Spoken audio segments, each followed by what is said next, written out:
You're a beggar, old man. Those 6 words cut through the birthday lights before I even finish pulling the door closed behind me. They land on my chest with a weight no father ever wants to feel. A weight that sinks deep, slow, and merciless. My son stands in the middle of the room, surrounded by friends. Decorations, warm lights, and a table full of gifts I helped him learn to appreciate long before he ever earned anything on his own. He stares at me like my presence threatens the beauty of the night, like I'm a stain he needs to scrub away in front of an audience. The music doesn't stop all at once. It fades in layers, first the laughter, then the clinking glasses, then the chatter at the far table. People turn toward the doorway with the same slow curiosity you see when a car alarm goes off in a quiet street. I take one step inside, just one. Barely enough to warm my shoes on the carpeted floor. My son raises his voice again, louder this time, sharper, as if he wants everyone to hear how far beneath him he believes I've fallen. I said you're a beggar. Did you not hear me? He speaks like humiliation is a gift he's handing out. Like the eyes of his friends make him taller, bolder, more powerful. I lift my hand slowly, not to defend myself, but to show I'm not here to start anything. I just wanted to see him. To stand in the presence of the child I raised with tired hands and long nights and sacrifices he never knew I made. My voice leaves my throat quietly, like a fragile thing I'm afraid to drop. Son, I only came. He cuts me off before my sentence even breathes. No, you don't get to come in here and act like we're the same. Not anymore. He steps toward me. His shoes thump against the floor with the eager rhythm of anger he isn't ashamed to show. People exchange glances, wide-eyed, confused, but not enough to step in, not enough to defend me, not enough to stop what's coming. He gets close. Too close. The kind of close that turns a birthday room into a courtroom with me standing accused and him acting like judge, jury, and executioner. You weren't invited, he says, each word dripping with disgust. I exhale slowly, trying to keep my breath steady, trying to hold in the shaking I feel not in my hands, but deep in my chest where fathers store their heartbreak. I wanted to give you something, I whisper. He laughs. A single bitter laugh that slices the air in half. Give me something? Like what? He spreads his arms, gesturing at the decorated room. At my party? In my house? You think you can show up with your sad little smile and pretend like you still matter? Someone murmurs, damn. But no one moves. I stand still, breathing, waiting, hoping he'll calm down. Hoping he'll remember who I am, or used to be, to him. But instead he takes another step toward me. His chest brushes mine, not hard, not violent, but disrespectful in a way only a child who's forgotten his roots can be. Then he pushes me. A full palm to my chest. Not enough to knock me down, but enough to force my foot backward into the cold hallway air. Gasps ripple across the room like dropped marbles. His friends watch. Some uncomfortable. Some entertained. Some smirking with the ugly confidence of people who enjoy watching someone else fall. Get out. His tone grows colder. Get out before you embarrass yourself even more. I blink slowly. Not to hide tears, but to swallow them before they rise. Son, I say softly. I came here with good intentions. Oh please, he snaps, rolling his eyes. You came here because you're lonely. Because you've got nothing. Because you want something from me. That's why beggars show up to take. His words sting deeper than the winter cold slipping through the open doorway behind me. I shake my head. More to myself than to him. No, that's not. But he doesn't let me finish. He lifts his leg and kicks me. Not like a fight. Not like a brawl. But like a man kicking the door closed so he doesn't have to see what's behind it. My body shifts backward. My shoulder bumps the frame. The doormat wrinkles under my shoe. Someone near the snack table lets out a nervous laugh. Someone else whispers, "Is that his dad?" Another voice says, "Oh my God, he really pushed him out." My son steps forward, blocking the warm glow of the living room with his shadow. He stares at me with a cruel calm. The kind of calm that tells me this isn't the first time he's thought about saying these things. It's only the first time he felt bold enough to do it.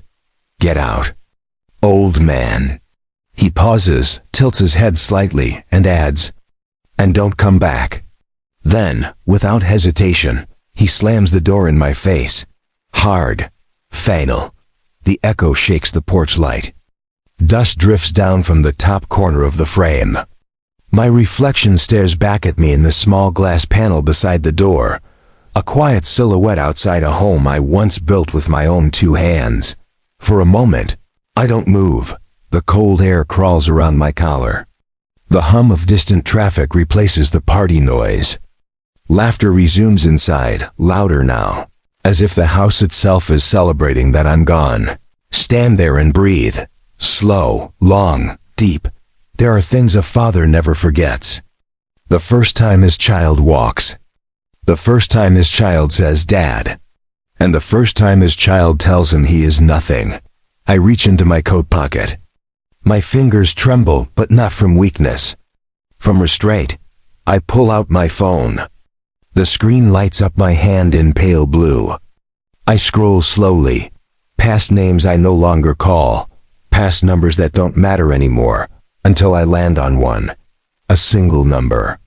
No name attached. Just a line of digits I saved years ago. For a moment I prayed would never arrive. My thumb hovers above it. I breathe out. Everything inside me settles into a quiet decision. I press the call button. The phone rings. A long, heavy ring. Then another. Then another. Finally, a voice answers. Low. Calm. Unexpectedly warm. I don't say hello. There's no need. I speak only 5 words. It's time. Do it. And somewhere in the distance, far beyond the warm lights of my son's house, something begins. 30 minutes later. "You're a beggar, old man." Those words hit me harder than the winter wind outside. They don't just bounce off the walls. They settle into my chest, cold, sharp, humiliating. I step into my son's house, balloons brushing my shoulders. Music pulsing softly, people laughing in groups. Faces turning toward me, and there he is, my son. Chest puffed, jaw tight, eyes blazing with contempt. The boy I raised. The one I stayed up nights for. Now standing like a stranger ready to push me out of the world I built. "You weren't invited." His words hang heavy in the room. A slap, a declaration. The laughter dims in corners, chatter dies mid-sentence. Even the music seems to pause, watching, listening. I open my mouth. I just wanted, "No." He cuts me off. "Not here. Not now. You don't get to want anything from me." He steps closer. Palm to my chest. A push. Not enough to knock me down, but enough to make the crowd gasp. Enough to humiliate. I stumble back. Cold air hits me. The doorframe presses into my shoulder. Balloons drift lazily around me, mocking my quiet retreat. Then his foot connects. Deliberate. A kick that says I don't belong. "Get out, old man," he screams. The door slams behind him, separating me from warmth, music, laughter, from the child I thought I knew. I breathe, slowly, cold air crawling into my lungs. The sting in my chest deepens, pressing down like regret itself. I reach into my pocket. Fingers brush the metal of my phone. I scroll to a number I haven't called in years. A number saved for one moment, one purpose. A moment I prayed would never come. I dial. The ring echoes into the night.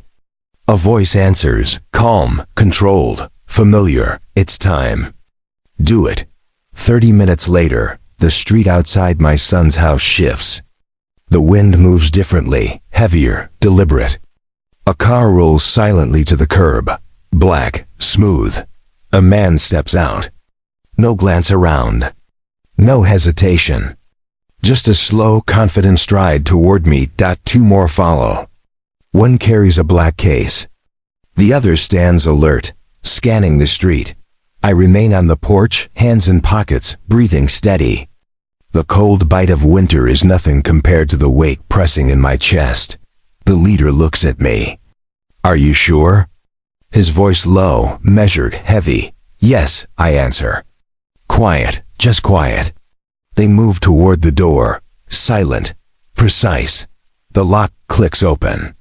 They step inside. The party continues. Laughter spills, music plays, voices shout. Then the music falters.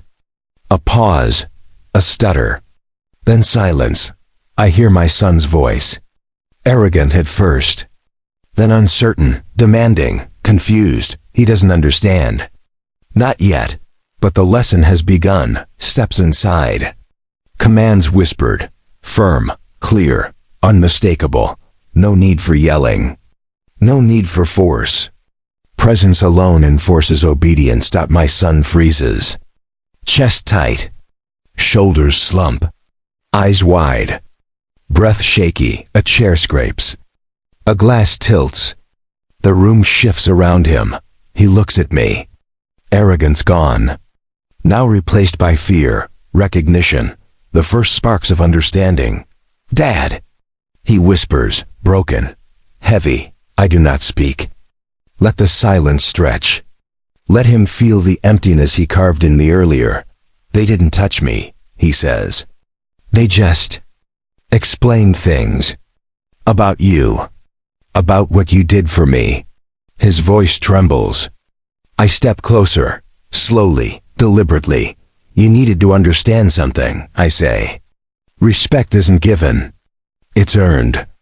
And arrogance doesn't buy it." He swallows, trembles, looks at me fully, seeing me not as a weak old man, but as the father who built the foundation he thought he could ignore. I'm sorry," he whispers, not loud. Not dramatic, real. I nod. No triumph. No smiles. Just the quiet of a lesson delivered. The night presses around us. The door behind remains closed. Music resumes inside, but the energy is different now. He steps toward me. Hands shaking. Voice soft. Eyes wide. I don't know what to say. I put a hand on his shoulder. Not to punish. Not to scold. Just to anchor him to the truth. I am still here. Sometimes silence teaches louder than words. Sometimes presence teaches more than lectures. And tonight, the lesson begins. Not finished. Not complete. But begun. The porch light flickers. Cold wind shifts. Somewhere inside the house, laughter resumes, but the feeling of the room is altered. I glance at my son. Eyes glossy. Chest still tight. Breath shaky. "You need to understand something else," I whisper. "You have a choice now. What you do with it is entirely yours." He nods slowly, like a man who finally begins to feel the weight of his mistakes. The night is far from over. But for the first time, I sense a small shift. A crack in the arrogance. A first step towards something he will never forget. And that thought presses on me like the first warmth of dawn after a long, bitter night. 30 minutes after the car left, the street around my son's house is quiet again. But the quiet isn't soft. It's heavy, like the air itself is holding its breath, waiting for something to happen next. I remain on the porch, coat collar turned up, hands deep in pockets. I can feel the cold creeping up my spine, but I barely notice it. All I notice is him. My son, shaking, pale in the harsh porch light. Eyes darting toward the windows, toward the door, toward anything that might judge him again. He takes a step forward, then another. "Dad, can we talk?" His voice cracks, trembling with a mix of fear and regret. I nod once, slowly. "You can talk. I'll listen." He exhales sharply, shaking his hands, pressing them to his face as though the shame could be wiped off like dirt. "Dad, I didn't know." I didn't know they were helping you like that. I take a slow breath. Let it fill my lungs. Then let it out. Quiet, controlled. Not about help. About understanding. He looks at me, hesitates, swallows. What do you mean? I step closer. The cold pressing into me. The wind brushing against my coat. All these years he thought you were independent. That you had to fight alone. That respect was something you could demand with words and pride. You never knew that strength doesn't come from anger or words. It comes from quiet, measured action. From people who stand behind you without needing recognition. He blinks, shaking his head slowly. I never thought of it that way. I study him. Every movement, every twitch. The tension in his shoulders. The tightness in his jaw. The fear in his eyes. All of it a testament to his ignorance. And now, understanding, you're young, I continue. Too young to grasp the lessons life gives slowly. But tonight, you see a piece of it. You see that arrogance is fragile. That disrespect has consequences. And that a father's quiet work can protect more than yelling ever could. He swallows again. His eyes flick toward the house. Toward the warm glow behind the windows. Toward the music now faintly playing again. They didn't hurt me, he says softly. They didn't. Anything. Just. Made me see. I nod slowly. Exactly. He rubs his face. Shakes his head. I never thought of you like this. I thought you were weak. I thought. He trails off. I interrupt softly. Think less. Watch more. Learn more. That's what tonight is about. He exhales sharply. Breath visible in the cold night air. I was cruel. I was stupid. I should have known better. Exactly, I say. No anger, no praise. Just words heavy with truth. He steps closer. Shivering slightly. Dad, I want to fix this. I don't want you to leave me. I study him. The night pressing against us, the silence of the street heavy in our ears. You have a choice, I say quietly. You can stay the person you've been. Or you can change. He swallows. Eyes brimming. I don't want to be like that. I don't want to be. He trails off again. I place a hand on his shoulder, firm, steady. Then start now. Not with words. Not with excuses. Start with humility. Start with respect. Learn to listen before you speak. Learn to act before you demand. He nods slowly. I can see the tension slowly leaving his body. But the shame still sits heavy. The fear remains. The lesson is far from over. We remain there for a long time. Neither of us moves. Neither of us speaks. Just the wind, the faint streetlights, the echo of the party inside, and two people standing on the porch locked in quiet understanding. Hours feel like minutes. The night stretches endlessly. My son finally breaks the silence. Dad, what do I do now? I let the question hang. The answer is simple. The path is not. You rebuild, slowly, carefully. You show respect. You show understanding. You never let pride blind you again. He nods, slowly, almost reluctantly. Then he whispers, I don't deserve you. I shake my head. No one deserves me. Not now, not ever. But everyone deserves a chance to learn. The air shifts. The wind brushes past.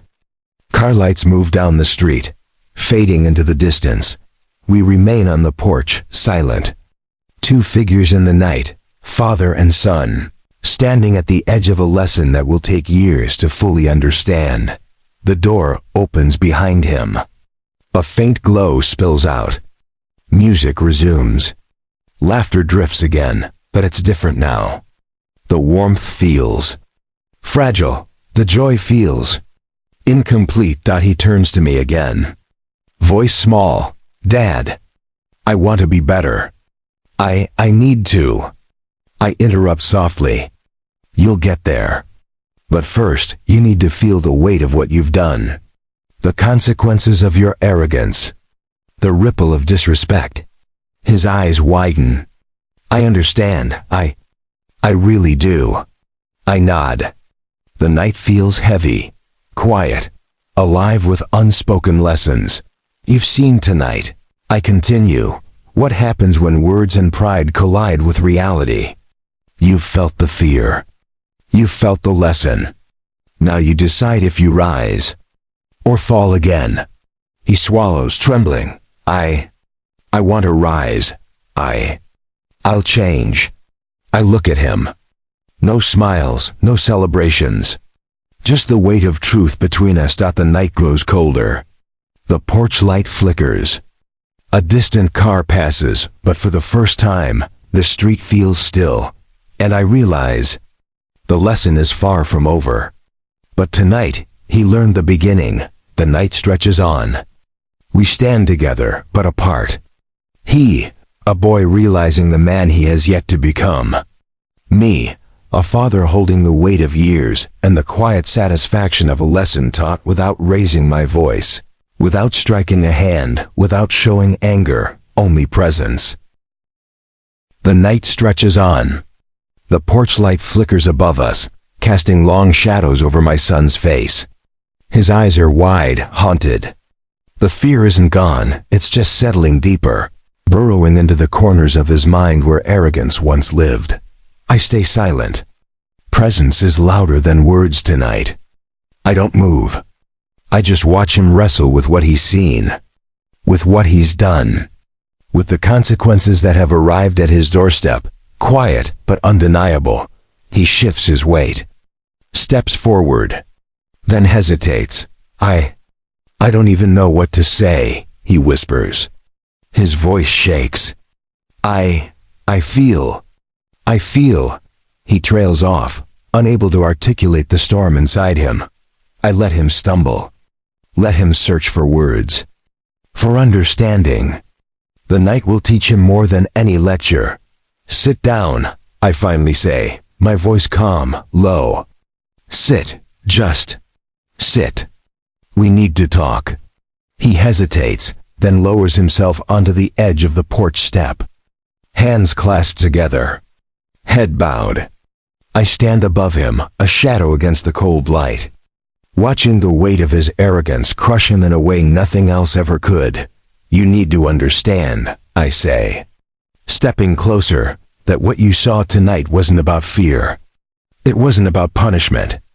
It was about understanding your place and the consequences of your choices. He nods slowly, but his eyes flick toward the street, toward the darkness beyond the porch light, as though expecting the world to judge him further.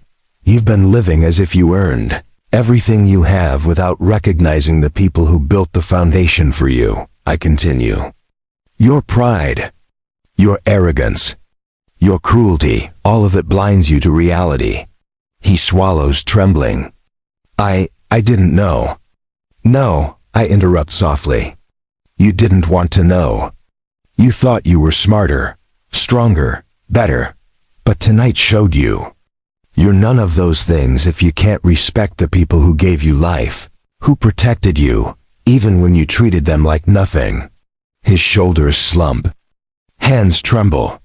Breath comes in short, uneven bursts. I feel small, he whispers. Finally, truth breaking through.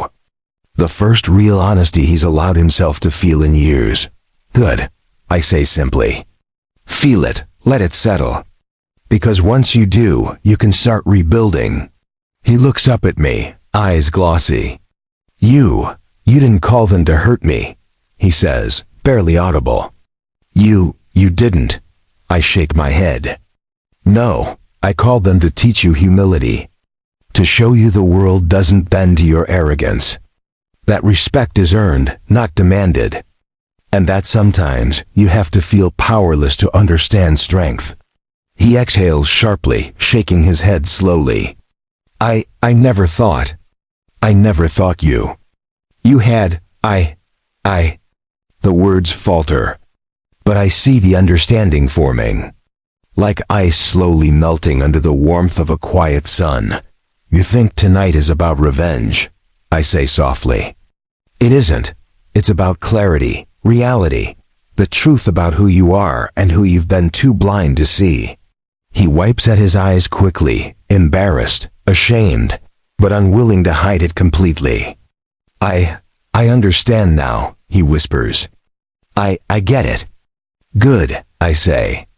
But understanding isn't enough. He looks up. Then, what? Voice trembling. Action, I reply. Change, accountability, facing the people you've wronged. Learning that every choice has a consequence. That respect is given to those who live with integrity and earned through patience, humility, and sacrifice. He exhales slowly. Shivers in the cold. Eyes downcast. You've always been strong, he whispers. You've always protected me. I nod. Even when you couldn't see it. He swallows hard. I want to fix it. I want to. I don't want to be like this again. I let the words linger. Silence falls. The night deepens. Stars hidden by clouds. Then his voice breaks again. Dad, why? Why did it take this? I step closer. Place a firm hand on his shoulder. Sometimes people don't listen until they feel consequences. Until they see the world doesn't revolve around them. Tonight wasn't about humiliation. It was about understanding. And tonight, you learned it. He shakes his head slowly. Tears falling freely now. I was cruel. I hurt you. I didn't realize I place both hands on his shoulders now. Exactly. And now you know. And now you can choose. His eyes lift. Flicker of hope. But what if? What if I fail again? Then you try again, I say. Until you don't fail. Until you understand. Until respect becomes habit, not a choice. He inhales sharply. Shivers, cold seeping into his bones, but nothing compared to the cold truth he's just faced. Minutes pass. Silence hangs. The porch light flickers. Cars pass in the distance. The house behind him, once warm and full, now feels small, almost fragile. I understand, he says finally. Voice small, honest, breaking in places. I want to be better. I will try. I nod. Yes, that's all that matters right now. He exhales slowly.